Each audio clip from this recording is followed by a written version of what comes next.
सबसे ज़्यादा जो प्रॉब्लम आ रही है वो ये आ रही है कि डिजिटल मार्केटिंग के ऊपर सब लोग पैसा लगाए जा रहे हैं, और जब डिजिटल मार्केटिंग के ऊपर पैसा लगा रहे हैं तो उनको ये समझ में आता है कि धंधे में इतने करोड़ रुपए की लीड आ गई लेकिन उसका कन्वर्जन नहीं हुआ, पैसा नहीं आया। उसके बाद सेल्स टीम तो प्रॉब्लम है ही ना।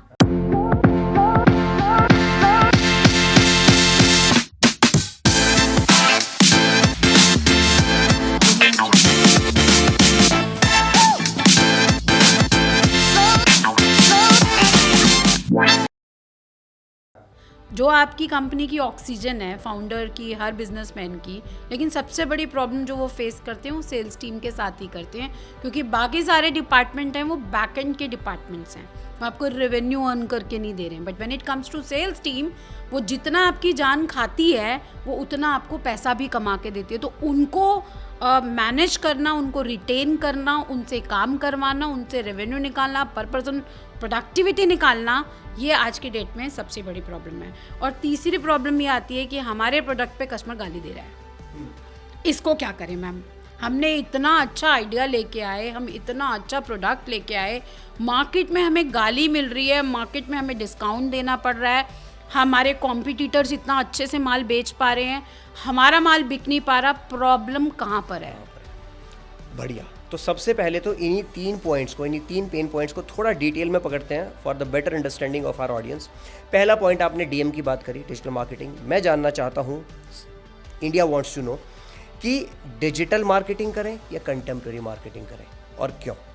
देखिए सर, डिजिटल मार्केटिंग तो आपको करनी ही पड़ेगी। तो आज की डेट में कोई भी बिजनेस फाउंडर है और वो अपना बिजनेस स्टार्ट करना चाह रहा है, बिजनेस ग्रो करना चाह रहा है, तो डिजिटल मार्केटिंग तो उसको एक स्पेंड रखना ही पड़ेगा अपने पीएनएल में से।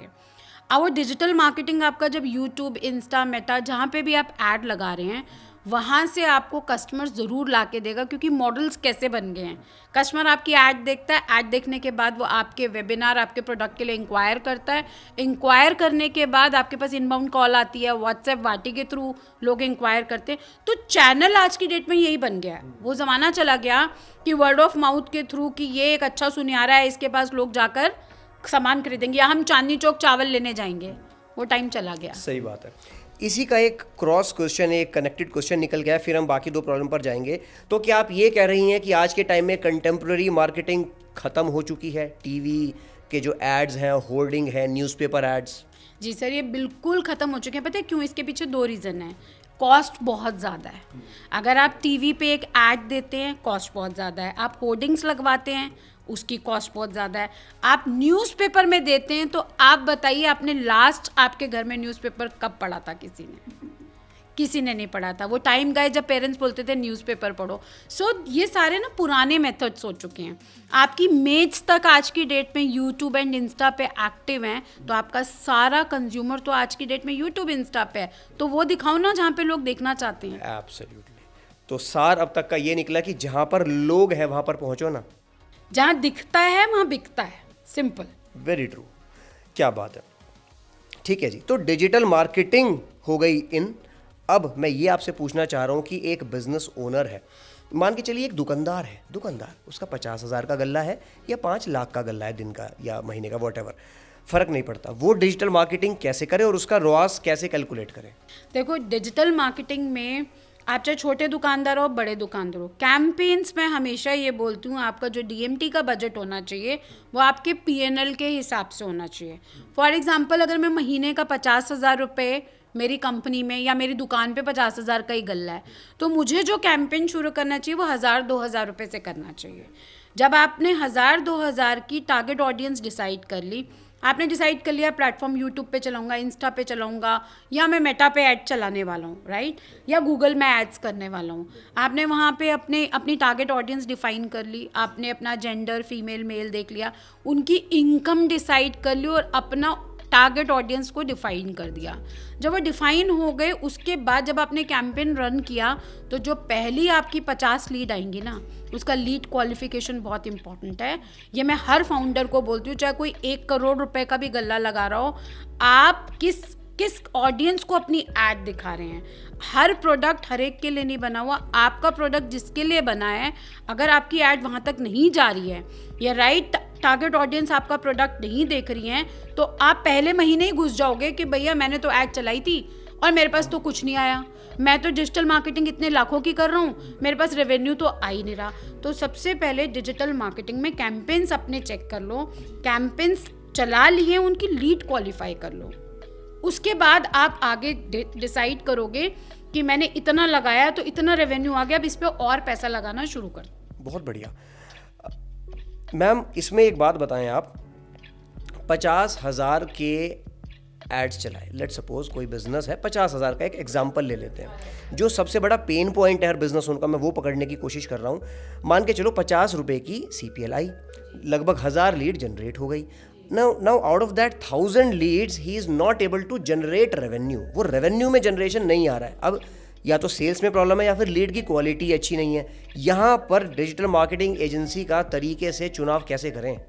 देखो सर, मैंने हमेशा ही बोला है, डिजिटल मार्केटिंग वाला कहता है कि मेरी लीड अच्छी है, सेल्स वाला बोलता है लीड खराब है, और डिजिटल मार्केटिंग वाला बोलता है तेरा बंदा खराब है, फाउंडर कहता है मेरा सब खराब है। तो होता ये है कि जहाँ पर वाई एनालिसिस नहीं हो रहा, चाहे वो आप बिजनेस फाउंडर हो, आपने 2 जगह इन्वेस्टमेंट कर रखी है, एक आपने लीड लाने के लिए इन्वेस्टमेंट कर रखी है और एक लीड कन्वर्ट करने के लिए सेल्स इंजन रखा हुआ है। तो दोनों के लिए आपके पास चेक मैकेनिज्म रखने हैं, और बहुत सिंपल मैकेनिज्म है सर।